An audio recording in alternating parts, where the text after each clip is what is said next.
Hi everyone, welcome to our very first video series from Ascension Associates. As we promised before, we are going to make a few different videos to kind of like engage with you guys on what exactly is coaching, what can your coaching do for you, just to kind of like share with you our journey, our philosophy, and also to engage with our clients so that we can learn more together and collaborate even better. So let's just actually begin with the core definition of what exactly is coaching. Now, I'm sure a lot of us would have come across like badminton coach and basketball coach and skiing coach and tennis coach and whatnot. But what exactly is coaching when we are talking about in a business context? Still a lot of us might not fully understand what it really means and how should it be done properly.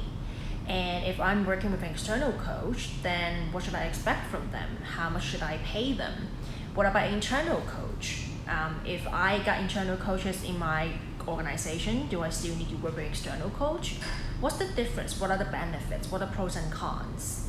What about team coaching? Is there any difference between regular team facilitation and team building activities?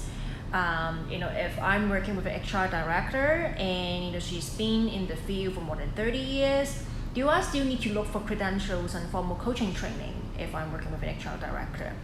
These are the sorts of questions that I had before 6 years ago, and also I'm still coming across from them, come across these questions from my clients.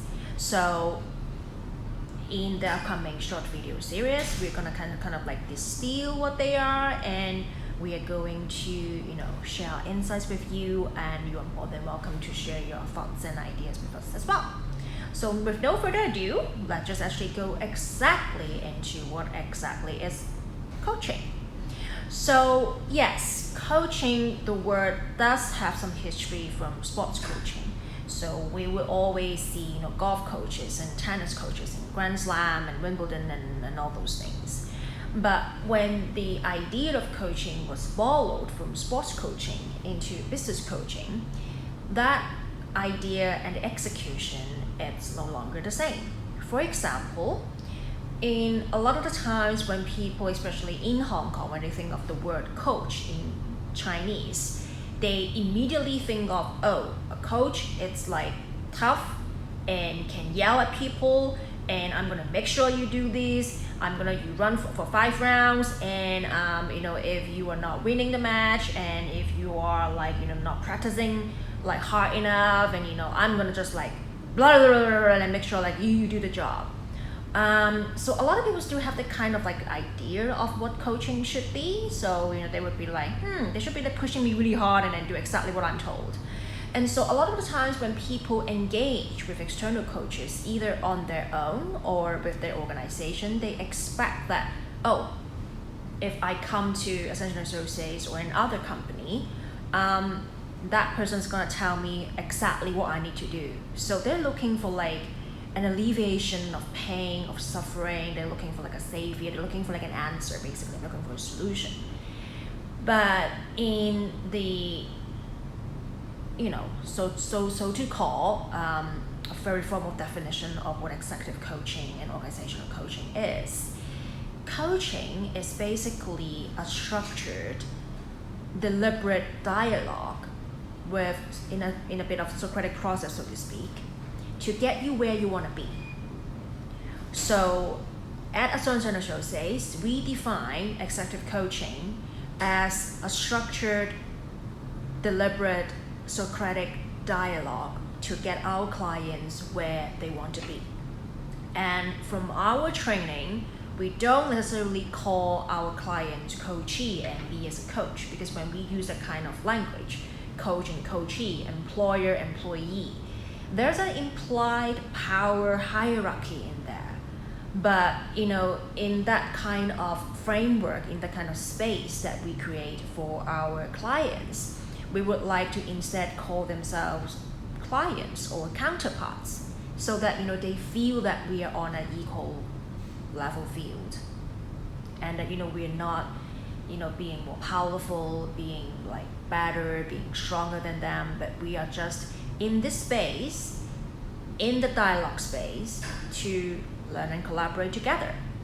So, because it's a structured and deliberate Socratic dialogue to get you where you want to be, it's meant to be collaborative and it's meant to be kind of like a two-way flow. Because when we talk about the word dialogue, it's not a monologue. It's not like me now, I'm doing monologue. There's no one talking to me or like asking me questions or like, having that kind of like two-way conversations. But in a nutshell, a dialogue is to have the kind of two-way flow.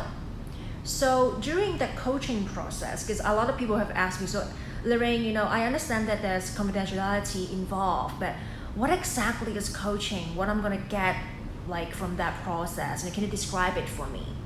And because, in a coaching room or in a coaching space, we are not allowed to disclose to other people what have I just shared or asked my clients. So, that kind of process, I'm not supposed to tell the other person, oh, that was blah, blah, blah, blah, blah, or A, B, or C.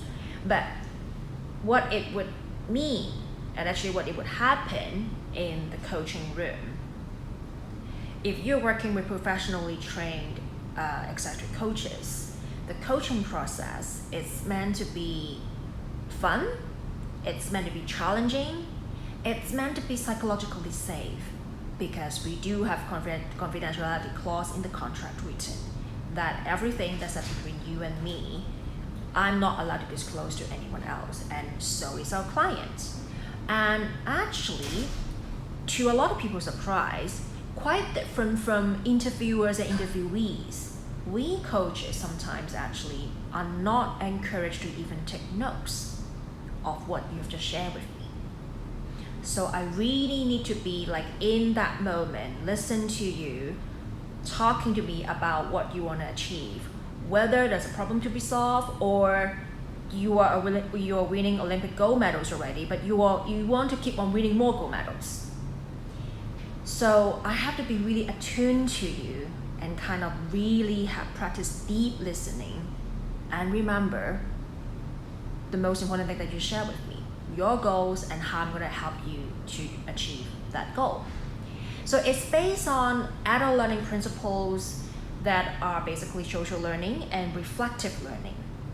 So during that kind of executive coaching process, of course, unlike sports coaching, there will be no swinging the bat or like whatever, there will be no such thing involved, but more like creating that safe and trustworthy space for both of us to share what you're really thinking and peeling off the onion layers to help you get to the core, what is it that you really work on.